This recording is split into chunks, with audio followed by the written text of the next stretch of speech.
So basically looking through these kit bash kits to figure out what parts would work, and it seems like this one's good, and maybe I can work this one in as well. But let's go ahead and choose this one. So I've done this with some of these pieces already. So just keep kit bash duplicate and then go to the mech itself and paste that piece, and then keep looking through. Let me just paste that in here. And then I'll go ahead and delete these ones. And just look through the different kit bash sets here. And I'm just going to do it for a few so you get the idea of what I'm doing. And then I'll have a bunch of them in the other part. So it looks like maybe this could be an interesting piece right here. So let's go ahead and see maybe this one or this one. They both look pretty interesting. I think this one is even more interesting. So select that one, kit bash duplicate. Go back to the mech over here and paste it. So I've got a bunch of parts already, and let's do maybe one or two more. I think this is the barrel that we did earlier, so I'm not going to use that. So let's see if there's any more on this plate of kit bash kits that I could use. This one looks pretty generic and it could apply somewhere, so I'm going to choose this one as well, and maybe choose one more. I'm going to choose this one too. Okay, so whoops. All right, so now I've got these two parts. I'm going to go ahead and kit bash duplicate these guys and go to my mech here and paste them in. All right, so now I've got a bunch of different kit bash parts, and I'm going to go ahead and start positioning these on the gun itself. So here, a lot of these are pretty big. So what I'm going to do is scale them down. So let's see. If I turn transparency on, I can, let's see, the parts of the gun are visible as well. I don't know if they're off the screen. So let's go ahead and resize these to make them a bit smaller.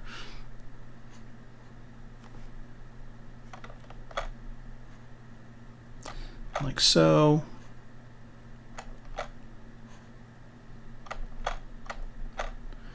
Because they're all unified.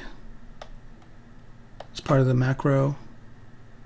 And pick this one. Resize it. This one.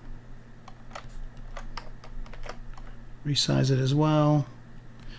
And then these two, I brought them in together, so I'm going to actually separate them out as different subtools. So here's one, select it, split hidden, oops. And go ahead and center these in the coordinate space. So they're all in the center. And now that I have all these parts, I'll just move them a little bit aside so that I can start putting them on the gun itself.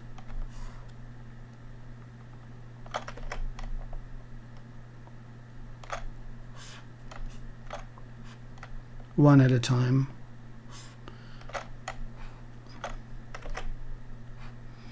Here. So it's a pretty kind of a process that takes a little bit of time to move these out of the way. But I'll probably, as I do this more, figure out a way to maybe write a macro to automate this part as well. But it's not that much of an issue at this point. All right, so here we go. So we've got the gun in the center. I'm going to turn transparency off. And then let's try and see if we can fit these parts into here. So I'm going to hide all of the other parts here and maybe start one at a time moving these into place. All right, so let's start out with this first one over here, which has some nice vents to it. So I'm going to orient it correctly first. And let's see if this could fit somewhere in this design.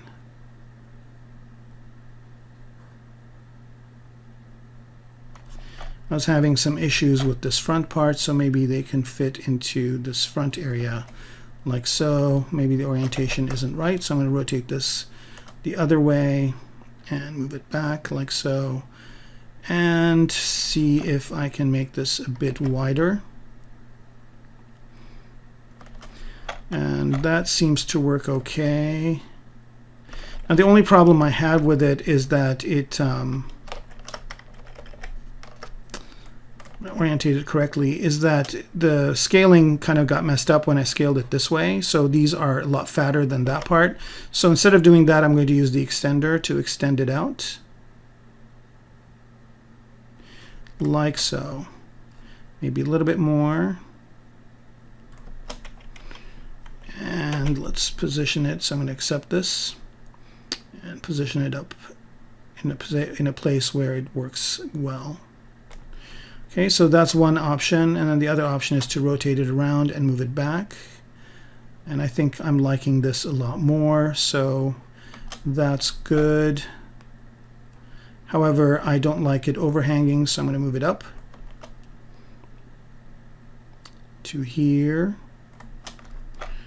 and use and maybe scale it in. I don't think the scaling is going to matter this way. All right, so it's working really well on this side, and on this side it's working as well, so that's good. That part is settled in. Let's go ahead and go to the next part. Okay, and where is it? It's right here, and let's rotate that, and let's see where that would make sense to add.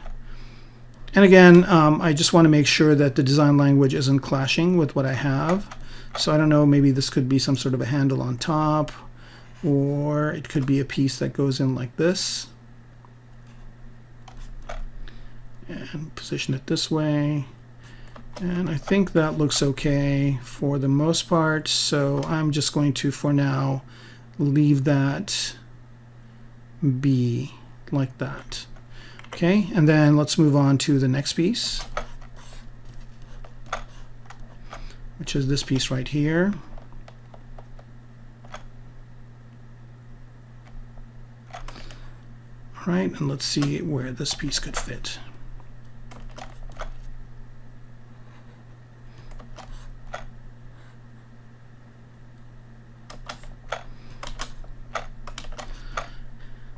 And again, it's just a bit of arranging here to figure out what a good arrangement for it would be.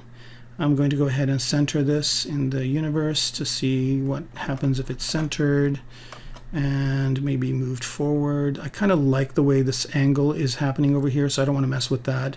But maybe I'll move this in the back to here, like so. And that looks not too shabby. But what if I lifted it up and placed it up here? Okay, I think that is, I'm liking that a lot more. It's not really fighting this design much, but I'm having some weird transitions over here that I can somehow maybe fix by using the extender again.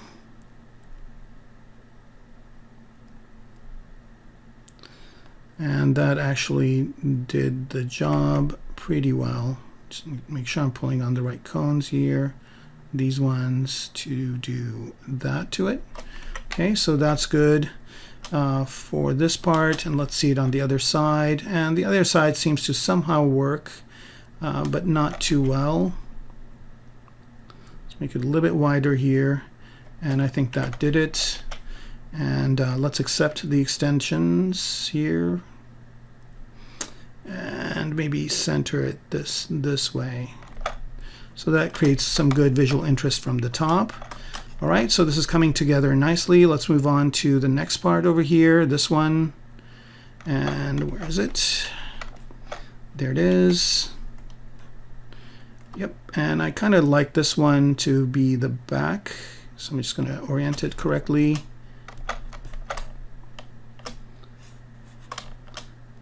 Move it here, scale it down, and possibly place it. Trying to determine a good angle for it and maybe make it smaller like this. And again, I can get away with some scaling, as I mentioned, but it's messing with these kind of diagonal lines, so maybe I shouldn't. And maybe scale it down even more.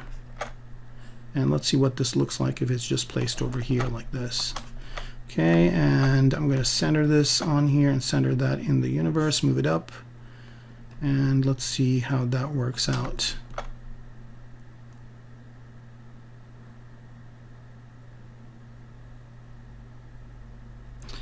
With the original shape that we had, I think that looks okay for now, so I'm just going to leave it there.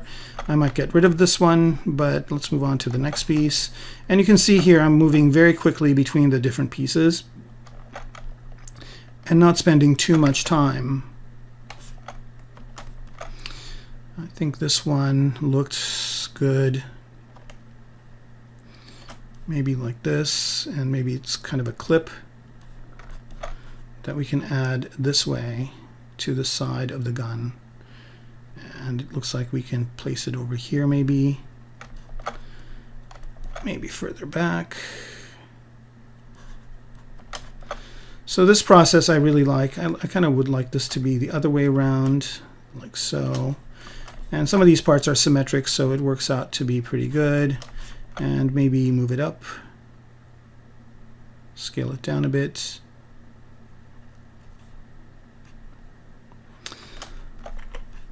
All right, I'm just going to leave that there for now.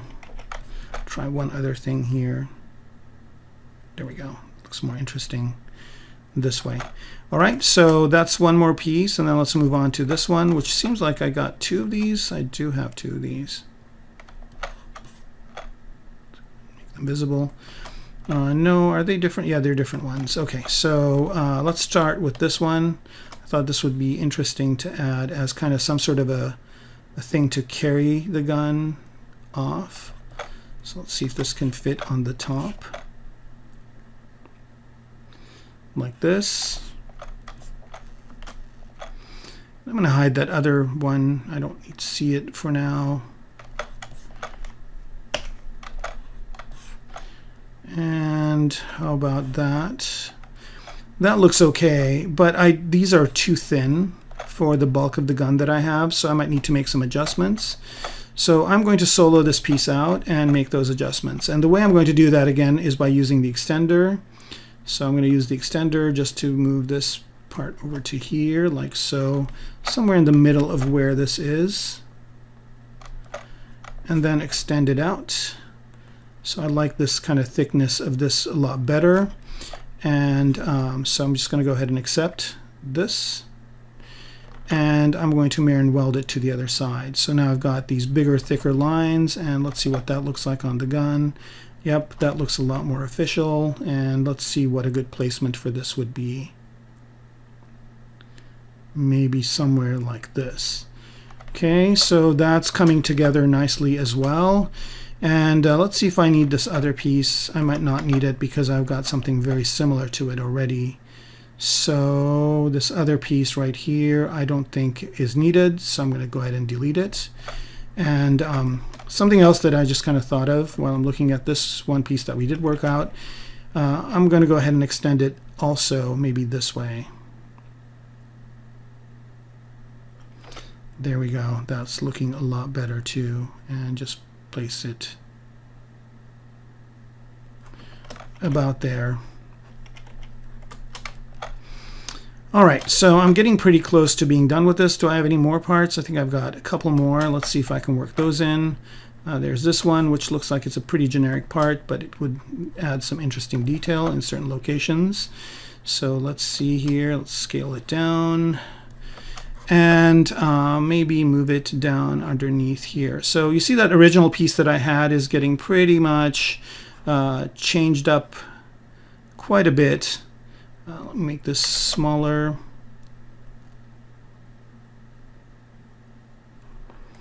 And sink it into this bottom part. So it's kind of creating an interesting bit over here.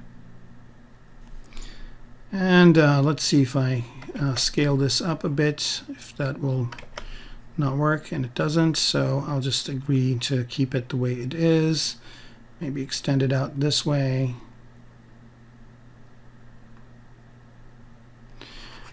And let's see if that actually adds any sort of interest to it. It does not. Maybe I can have this be in the back. So a little bit of trial and error here, not too much. just to get things to align correctly. And again, I'm trying to keep the proportions the same. I can always use the extender to change things I want to change, but like this adds a little bit of interest to this back part over here. And that works. It's just a little piece. And I think I've got one more piece I wanted to see if I could work into the gun here. And then I'll just do a quick check. I think we're almost pretty much done. Yeah, I thought this piece was interesting looking, and I want to see if there's any way I can incorporate it into the design of the gun. And maybe do this to it. And see if that works. It seems to be doing okay. Maybe make it a little bit smaller here. And finding a good placement for it. Like so. Okay, so let's go ahead and take a look at the gun one more time. And it's looking pretty much exactly the way I want. And again, this part over here I can add details, but now I just need to do a quick check for tangents, and it seems like this part over here, there's a little bit of a tangent, so I'm going to move this up, and that works. And maybe move it down. Let's see if that adds any more visual interest, and move it over. I think that's even better, like that, where it's coming out of this piece. And then let's see if there's anything else that needs changing. I think that last piece, I hit it. So let me just unhide it. Here we go. All right, that looks good. And then let's go ahead and take a look at it as a silhouette. It's pretty, silhouette-wise, it's pretty kind of very bland looking, but it's fine. For a gun, I think it serves its purpose. All right, now the only other thing I want to do is maybe I want to take this one and make it wider. And I'm going to do that with the extender as well. So here we go. That, an extender. And just make it a bit wider, move it over this way. Right, so that looks good. And then I might do one more extender here. So I'm going to accept this one and do extender one more time. And this time I'm going to, let's see, place this somewhere in the middle over here, so I don't conflict with these two different features. And I think for the rest of it is good. Let's see what that looks like if I do an extender this way. Trying to grab that bottom cone. I think that'll work. Okay, so just make it a bit wider and bring it down this way. And let's see if I need to press it in. Maybe like that. That looks okay. All right, so now I've got the gun assembly pretty much done. At this point, I'm just going to go ahead and use some alphas on it. So I haven't really done this before, but I will be doing it from this point forward. So I'll add some alphas to this piece right here.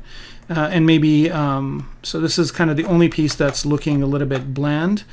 So I either will use alphas or I will actually chisel into it with booleans. So here what I'm going to do is take that piece out of this, put it in a folder, gun body, and append a polymesh 3D and make that polymesh 3D into a cube. Like so. So to be in move mode, cube, there it is. And move it into this group, like so. Make this into Boolean, make this into a subtractor piece, and start seeing if I can chisel into what I have to get more interesting shapes. I can always angle it as well. And this is a really interesting and fast process. So it's just like using one of those sculpting brushes, but it's using it as a Boolean. So here I'm just trying different ways of seeing if this works better. Maybe if I cut in like this. And that's looking pretty interesting.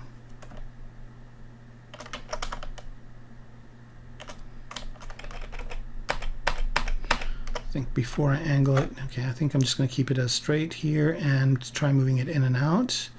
Okay, that looks good, like so. And I think just by doing that, I think I've gotten it to look more along the lines of what I want. I think we're happy with this right now.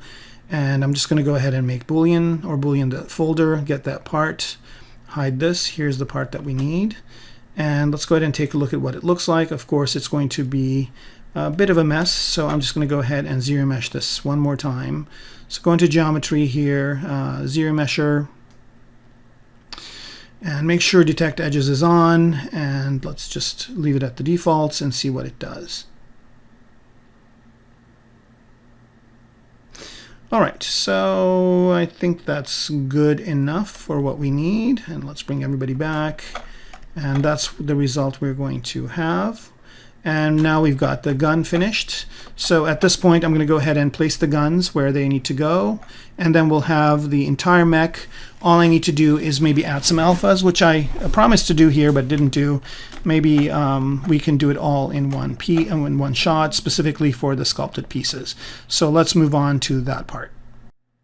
We have a couple more things that we need to do to finish up the modeling of this mech, modeling and sculpting.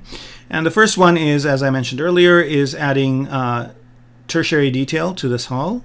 And then also, I probably should put some more folds into the cloth part of these legs, but that's just organic sculpting, and there's plenty of tutorials on how to do that, how to sculpt folds and whatnot, so I'll probably do that off camera. But let's go ahead and start working on tertiary detail of the hull.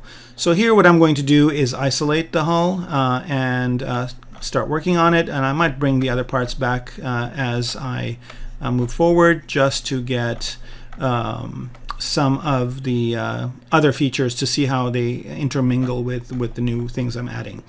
So we did do a little bit of tertiary detail sculpting on this. We added that surface noise, which, by the way, we still have not accepted. So here, if we go to surface, you'll notice that the noise is on, but it's not accepted, and we will not apply it to the mesh until we're completely done. And that's because if we do apply it now and we make any changes, then we cannot reapply that noise, and it's usually the best thing to do is to apply it last. So what we're going to do is add some alphas to this to get some interesting shapes. And here you can see I actually did sculpt a couple of things to add some secondary shapes. I would say the cut lines themselves are a little bit of tertiary shapes as well. But for the most part, we don't really have a lot of detail, so that's why it kind of looks a little bit doughy. And once we start adding those details, this really becomes, it starts to look more and more like a mechanical metal kind of chassis or hull that basically houses people inside. Okay, so we're going to use two different types of alphas. The first one is 3D alphas, and I'm going to be using the 3D alphas that I showed you earlier from Chi Vang. So I showed you the website. I actually didn't show you how to use them. I'll do that in this section right here. And what that does is it's basically an insert mesh brush or an IMM brush, and it has a bunch of different shapes, and you can drag those onto the surface of the mech or on the surface of your hard surface model. And then afterwards, you can use live Boolean to actually Boolean these shapes into the model itself. And we'll see that in action in a few minutes. And the other type of alpha I'm going to be using are alphas just by what there are, which basically are grayscale images. And here is a few that I basically isolated from various different kits that I've purchased. And there are a few free ones you can also get online. So some of them are from Vitali's kit, and some of them are from another alpha kit. And there's quite a few of them, and you know, the thing to do is always make sure that whatever you choose will conform with the design language of what you're working on. So don't be using things that just don't work with the design language of the object you're working on, because then you will have clashing design language, which will kind of demean the way your model looks. The other thing also is use them sparingly. I see a lot of models and people just go to town adding a ton of alphas. So use them sparingly, use them purposefully, and place them in areas where they make sense. So let's go ahead and get started. First we'll do these ones, and then we'll get to the 3D alphas next. And the 3D alphas, note that here I've got my IMM brushes loading on the side. In your case, if you load this alpha, it might be on the top. And you can change that in preferences. You can have it dock anywhere on the screen that you want. So we're going to use that next. But first, let's go ahead and get started with these grayscale alphas. So with these alphas, first of all, you might want to make sure that these are 16-bit, or if they're 8-bit, that there's good dithering in the gradation. So you don't want it to be staggered, because all that will show up on top of the surface of the model. And then with these, I usually use the layer brush, and you can either use the generic layer brush or you can modify it and save it later on. So here I'm just going to start out with the layer brush, and notice that the default of the layer brush is Z add. So I'm going to change that to Z subtract. Okay, because I want to push into the model, but there's some times that I want to add as well, so then you press Alt to add it up, and we'll do both. And here you can use 2 different strokes. So you definitely don't want to use the dots or freehand or any of that. The 2 that I usually use, because I usually am going to stamp these onto the surface, are drag rectangle and drag dot. And let's go ahead and start with drag dot. That's kind of the workhorse one that I use. And for that, basically you need to choose your alpha. So here I've got the Lightbox list of the alphas that I use in here. And again, you want to narrow down the number of alphas, because when you buy a library, there's like hundreds of them, and it'll take you a long time to choose them. So it's good to kind of get some generic ones out of the way. So I'm going to start with this one right here, which is just a very simple bar, right? And it's got a little bit of blurring on the edge of it, so you don't want it to be just completely sharp like this one, and I'll kind of talk about that in a minute. But here, so now I've got my brush chosen. I'm using the drag dots stroke, and I've got this alpha loaded. Then you need to make sure you take note of your draw size. Specifically, if you're going to add more of these, you want to make sure that you choose the same draw size, so you add the same size of these things, because I see a lot of models out there where they basically have one that's one size and then another one that's a different size, and it doesn't really, if you look at if your visual vocabulary is developed, you'll notice that there aren't too many different scales of the same thing on a hard surface object. So make sure that when you are placing these down, make sure that you record your draw size, and then if you're going to put more of them around the mech, that you use that exact same draw size. Now the next thing is Z intensity, and that is how far you press into the object, and I think the default for the layer brush is 20. I usually like to pump that up to maybe about 30. Let's start there, and you can keep going up and down on this when you see that you want a deeper penetration, or you want something that's kind of more on the surface. So you can adjust this later on, but once you pick it again, remember what that is. So if you record your Z intensity and draw size, you can come back and place that piece again. Of course, at any point in time, you can always save that brush, and then you basically have it with all those settings. Last thing is, and this is the default, you want focal shift to be -100, because you don't want blurred edges. You just want that object to just kind of be placed on the surface.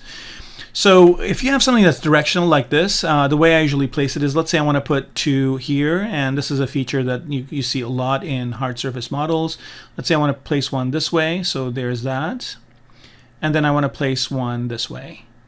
Now, one of the things that you notice here is that my Z intensity is 60, so it's a lot, and it's pressing down quite a bit on the surface, and that's not what I want. I actually want that Z intensity to be somewhere around 30, 35 is good for this specific alpha, and it's one that I've used a lot, so I know that that's a good setting for it. So here we go. Here is this one. So again, you just start from where you want. So let's say I want to draw it this way. You just kind of move your stylus that way, and you place that down. If you want this to be smaller, you can choose maybe draw size of, let's say, 4 instead. Okay, so I'm going to undo this and then place down one that's 4, and that's good. And then I'm going to place another one this way, right? So that's kind of how drag dot works. And it's tricky to add these in a specific way, so that's why drag rectangle, you can actually precisely place it where you want, but the problem with drag rectangle is you can't really lock down the size. So that's why I like using the drag dot and placing the pieces there. So I'm happy with these features. I'm just going to leave them there, and then I'll pick a different alpha. So I will pick this one right here. Oops. Right, so now that replaces the alpha that was there, and for this I want to actually add to that surface. So there are certain areas here where, like over here, I want this to push out. So here you can always, by the way, place these on a flat surface, but you can also put them angled somewhere as well. So I'm going to try and put one of these over here, but I'm going to hold Alt down so that it's a Z add. And that's kind of coming outside of the surface like this. So if you want to just create like some corner piece, maybe make this a little bit bigger, maybe in size. And it's usually good to type these sizes in. So here I'm going to go ahead and maybe type in a size of maybe 8. Let's see what that looks like. I think that's going to be too big, but let's go ahead and place it. So here it's pushing downwards, and I press Alt and it's pushing outwards. Right, so here I'm just basically creating this corner feature like this. And of course I can always sculpt on these as well. It's basically just deforming that surface. So I don't know if that worked for me, so I'm going to actually choose maybe a different alpha and try that. So which brings me to this. Right? So this one is a pretty harsh alpha, and it's a PNG. And when I double click on this one, notice that it didn't add it to the alpha, it actually added it to the texture. And if that's the case, it's a pretty easy process to just click on the texture here and click on Make Alpha. So that would create an alpha for it. So at this point, I don't really want this as a texture. I'm going to turn the texture to no texture. And now I've got that as an alpha, and I need to find a place to add that piece. So maybe that piece kind of goes over here. Let's see what that looks like.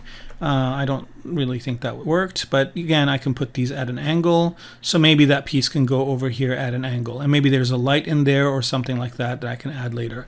So again, if I want to put it exactly where I want, I can just click and drag in that direction, and it will add it there. And there we go. I need to make note that my Z intensity is 35 and my draw size is 8 if I want to do more of these along the mech. And so now that that's there, I'll go ahead and take a look at it. So this one, the line is pretty harsh, and it looks good from this distance, but as I get closer to it, you will notice here that I do have a little bit of chatter inside that I might not want.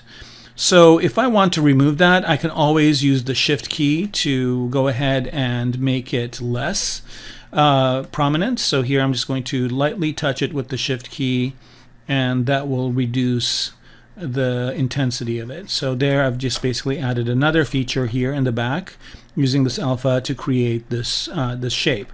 Okay, and then let's find some other shapes in here.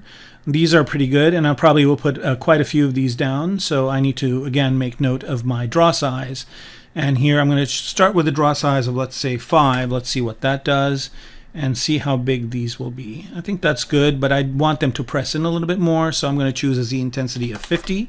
Okay, and that basically pushes it in, and I can see where there are areas where that would make sense. So I need to look at construction areas where there would be like this type of screw feature, and again I'll go ahead and find a good place for it, maybe over here like so, and place one this way, and maybe go the other direction. Maybe get this in this direction like so, and I can also kind of push it towards an angle here and see if that works. Getting closer here, it doesn't seem to be working very well there, so I can again just based on visual vocabulary figure out good places for these to go. And again, these could be lights, these could be other features, so let's see if that works. And it seems to me that this one has a lot of detail that's not coming through, so if I hit it a little bit with Shift, I think that works pretty well. So now I've got another detail there. And again, I don't want to add too many of these. And by the way, you can combine these together too. So here, let's say I don't like where that is. I'm just going to get rid of it. Just undo back. And maybe I want to put it in here. So maybe these two will work together. So even though these alphas are not together, if I place them this way, and again I want to go the other way, if I place that this way, then I'm basically combining these two alphas to create one shape on the surface. Okay, so that seems to be working. So maybe that opens up and something goes in there and whatnot. So let's go over here to the front and let's pick this alpha right here. And for this one, I'm going to use the other stroke method, which is drag rectangle. And drag rectangle basically allows you to just draw that out. So here I'm going to go to the front here and maybe draw one of these out. And notice I can change the size of it to what I want. So that's good. I don't think that was a good place for it. So I'm going to try and put these over here. And again, notice I can add them at an angle. So here I'm going to add another one. But notice I can't add that exact same size, right? So here I'm going to have to eyeball the size to see if I can match these two together. And so that's why drag dot works a lot better than drag rectangle in some cases. And but if I'm going to place just one of these, then I can use drag rectangle. Okay.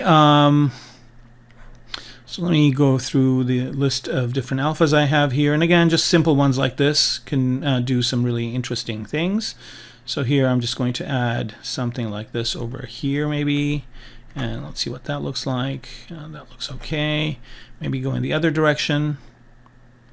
Right, so the direction matters. So wherever you start, you can end it in the other way. So maybe I can have something like this over here, and maybe not have the Z intensity be so high. Maybe turn that down to about 20, and then pop it in again. So again, I'm just basically creating some surface features that are sculptural, but I'm doing them in one shot. And then I can turn around and do another one in this direction, like so. And again, with drag rectangle, you're basically eyeballing your results. So you can also overlap these. So you can put two together to get something like this. And they're really, really cool. And you can get some pretty amazing results just by adding some of these on the surface. So I basically just wanted to initially show you how I'm doing this. And instead of doing this entire process on camera, I will go ahead and pause the video, place all the alphas down, and then go to the other type of alpha we talked about, which is 3D alphas.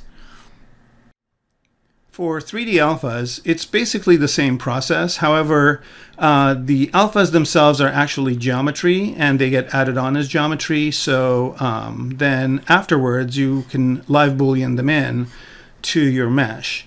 And you can also use them as standalone pieces. So it would just be like adding IMM kit bash parts. So let's go ahead and do that. So first things first is that you cannot add these to a object that has multiple subdivision levels. So what I'm going to do here is I'm going to take this hull and duplicate it. And then let's move that duplicate all the way to the bottom here of my subtool list. And then what I need to do is just get to a point where I actually have the body of the mesh kind of being pretty much maintaining the shape. So here, if I go to 1, for example, that's not going to work out because it's too low res. So as I go up, I think at about 4, we're good. So I'm just going to leave that at 4.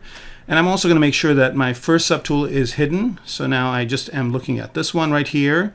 And I'm going to go ahead and delete the lower and delete the higher resolution versions of this mesh. So I just have the level 4 here that I'm going to be working with.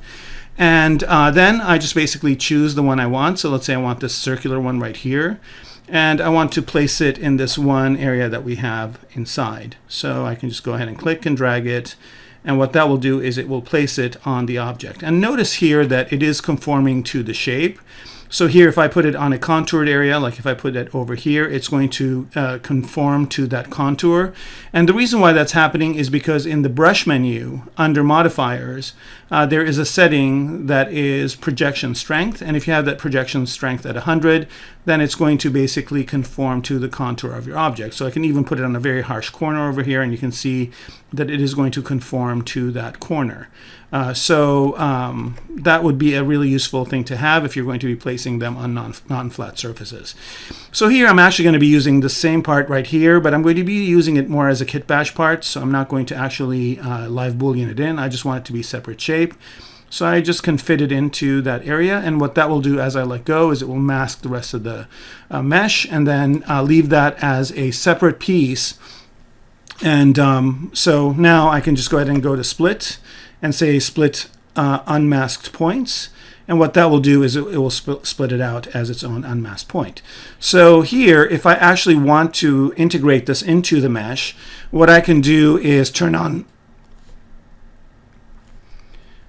Boolean here, and then just subtract this as a subtraction mesh. And then when I turn live Boolean on, what that will do is it will actually integrate it into the mesh. And then all I need to do is just go to Boolean and over here and click on Make Boolean Mesh, and it will actually create a version of that for me. However, note here that if I do that, it's going to create it at this subdivision level, which is not what I want. So I can always add this to the highest subdivision level later on, but right now I have the subtool. So there it is. I'm going to go ahead and leave live Boolean on for now, and then go ahead and pick some other shapes to put on here.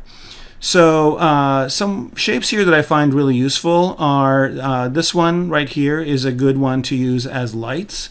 So I'm going to choose this one shape here, and then go ahead and place it on this surface over here, like so. And notice again, since I have live Boolean on, it shows me about what it's going to look like. And then once I'm happy with where I've placed it, again, I can just go ahead and go to split unmasked points, and that will split them out. And then go ahead and make those a subtractive shape again. Oops. Like so. And then it will subtract those from the body. And the difference between these ones, these alphas, and the alphas we used before, is that the alphas we used before are going to mess up the geometry like this, but this actually will retain that geometric shape. So I don't really need to be at high subdivision levels to get these shapes integrated into my mech. So it's a really nice way of adding detail to your subject matter. So here I'm going to add these lights over in this area. And I'm going to also add them in the back. Now, one thing to note here, and I'm going to delete these and do it over again, is that if I want these to be the same size, so if I want to add lights here and then add them in the back and have them be consistent, what I will do is I'm going to do the exact same thing again, but this time I'm going to hold down Control. And if I do that, it's going to actually lock the size of this to the size of the brush. So here I'm going to choose the size of the brush, or the draw size, to be a little bit bigger. So let's go to about maybe a draw size of, let's try 5 or 6. I can 6 is good. And then just go to the front of this mech, like so. And drop it down. So as I'm drawing it out, if I hold Control down, it's just going to lock it to this size. And I think this size might be a tiny bit too big. I'm going to try and go for maybe 5. And let's undo this and do it one more time. Let go, and there it is. And after we place it down, we can move it and place it more accurately. But remember, when you're drawing it out is when it's actually conforming to that surface. But since this is a flatter surface, it's not really going to matter. Okay, and the other thing I'm going to do with these is actually I'm not really going to use them as alphas. I'm going to use them as separate insert mesh parts. So we're just going to leave them there for now. And so now I've got 2 over here, and I want to place that exact same light on another part of the mech, maybe somewhere in the back. So here I'll just go back to the back side of the mech again and find a good placement for it. Maybe somewhere up here, like so, and draw them out, hold Control down, and again that will lock the shape.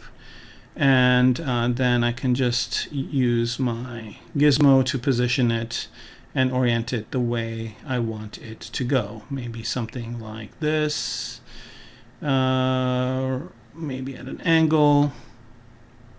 I actually liked it the flatter way before. Okay, so there's that. Or let me do one other version of it, maybe place it down here. Let's see if that works better. I think it does, so it's more consistent with what I did in the front. Okay, there's that, and then just do the rotation and maybe just place it there. Sometimes if the surface isn't working, it's better to just place it exactly where you want it. So right there, I think, is where we should have those. Okay, so there's those 2 lights. And then I can go ahead and split these later. I'm just going to leave them there for now. I can do them all in one shot. And there's another one in this kit that I really like, and that's down here. Let's see if I can get to it. And it is one that is an alpha, so it's going to be right about here. This one right here is pretty useful too, because it looks like a protruding light. So I can go ahead and find some good places to put a bunch of these. And again, with these, I'm going to lock them to a size. So let's see what size 5, draw size of 5 I have is going to do with that.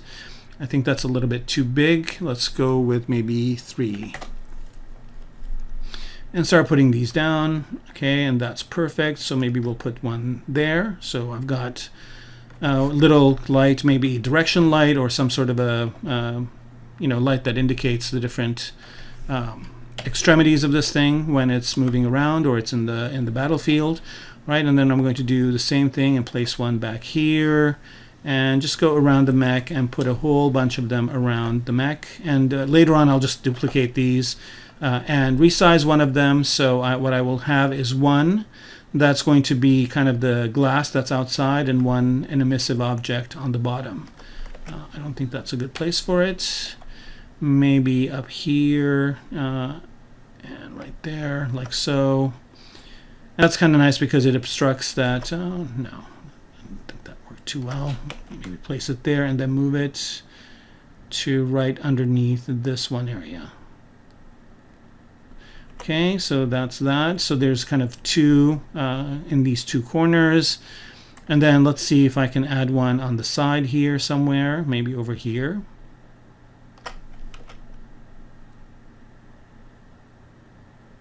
Like so. All right, and that's, just zoom in on it, make sure it's placed correctly.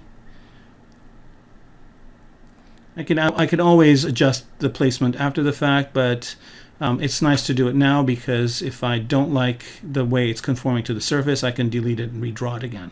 Okay, so there's one there, and then let's find another few good spots for it, maybe on the bottom, and maybe there's one over here near the door, like so.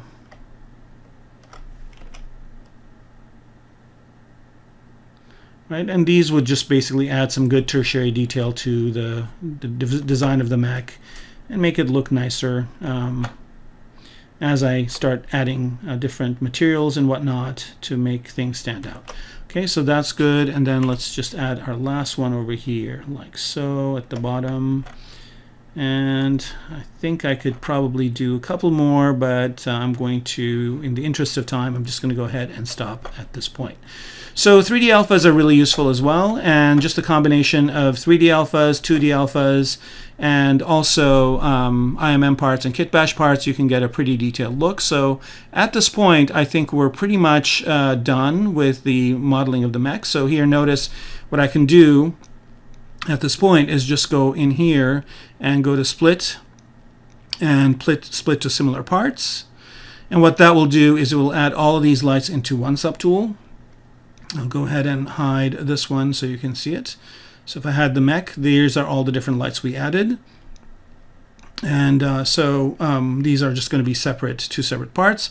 I don't really need this one anymore. I'm going to go ahead and delete it. And then let's go ahead and see what we've got. We're pretty much finished with the modeling of this mech. And next thing we're going to do is UV some of the parts that we need. And after we are done with that, we will go ahead and start texturing some of the parts and then rendering it out. So here are the results, and you can see I've added just a few more kit bash parts here. I've added this cylinder over there, and I added some bars. It's always good to add these bars. It kind of adds the human scale factor to it, so you know what scale people are. And since this is going to be ramp, where if the leg closes up, people are going to be able to run out of it from the hatch, then I added a couple of bars over here too, just in case, to kind of, if somebody falls over or whatever, they can grab it. So it's always good to kind of think about human factors during the design. And I think we're pretty close here to having this mech done. Notice I've hidden one of these guns over here because I just need to UV one of them and then just mirror that over. So let's go ahead and get into the next stage.